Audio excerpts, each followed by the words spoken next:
U serijalu Insajdera Prevara veka još početkom 2011. otkriveno je da je rukovodstvo rudarskog basena Kolubara, koje je sastavni deo javnog preduzeća EPS, iznajmljivalo od privatnih firmi pomoćnu mehanizaciju za kopanje uglja, pod izgovorom da nema dovoljno svoje mehanizacije. To je, međutim, kako se ispostavilo, dugo bila idealna prilika da se novac rasipa i da povlašćeni postanu bogati preko noći, a na štetu državnog preduzeća.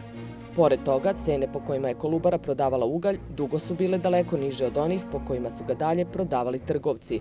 Dragan Marković Palma decenijama se bavi trgovinom ugljem, a prema istraživanju Insajdera bio je jedan od većih kupaca uglja iz Kolubare. Marković posao trgovine ugljem nikada nije negirao, ali je navodio da nije bio privilegovan kupac. Međutim, iako je tvrdio da nema mašine u Kolubari, u Insajderu je dokazano da je u taj posao 2009. uključena firma Daka u vlasništvu člana njegove najuže porodice. Posle svega što je objavljeno, Dragan Marković Palma ni danas nije spreman da javno govori o ovim poslovima. Poput koalicionog partnera iz SPS-a Dušana Bajatovića, umesto odgovora odlučio se za napad.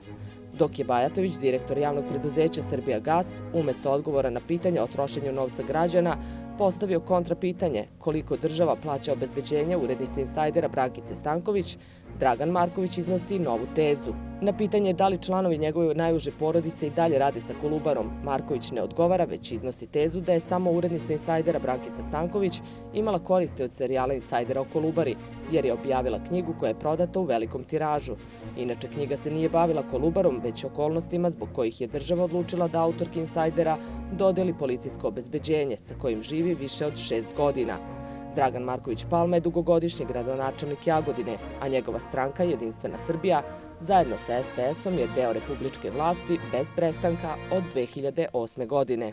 A moja firma je privatna i ja da sam teo nešto da radim, ne bi se firma vodila na moju porodicu, nego bi se vodila, neke muće sam teo da pravim, vodila bi se na vas, na Milevu, neko iz Beograda, iz Vranja i tako. Hvala vam, dobili ste odgovor. Dobili ste odgovor, samo da vam kažem. Ovde, slušajte, ne možete da pravite temu konferencije, odgovorio sam vas sve. Izvolite, da li ima dalje pitanje? Da nisam dobila odgovor. Izvolite.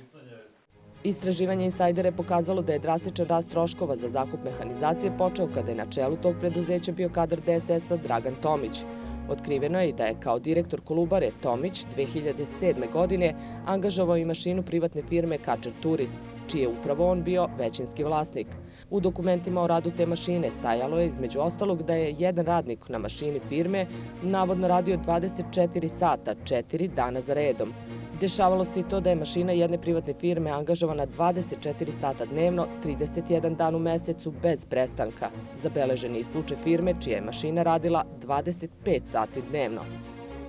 To što vi govorite fiktivno, moram da kažem da ja pod fiktivnim podrazumijevam potpisivanje sati za mašine koje uopšte ne rade.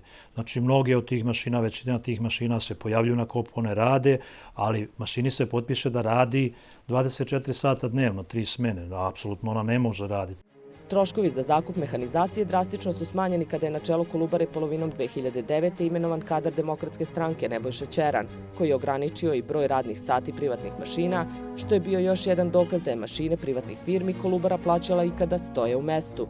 Iako su dokazi o zloupotrebama bili jasni i brojni, optužnica kojom su obuhvaćeni Dragan Tomić, drugi funkcioneri Kolubare, ali i pojedini privatnici, do danas nije stupila na pravnu snagu. Dragan Marković Palma nije među onima koje tužilaštvo tereti. Zanimljivo je da je u toku emitovanja serijala Insajder Marković uputio tadašnjem direktoru policije Miloradu Veljoviću pismo sa zahtevom da se provere navodi iz emisije Insajder, uz tvrdnju da je u emisiji izneto više neistina koje se tiču njega lično, ali i članova njegove porodice. Nikada nije objasnio koje su to neistine objavljene u Insajderu, niti je podneo tužbu koju je najavljivao.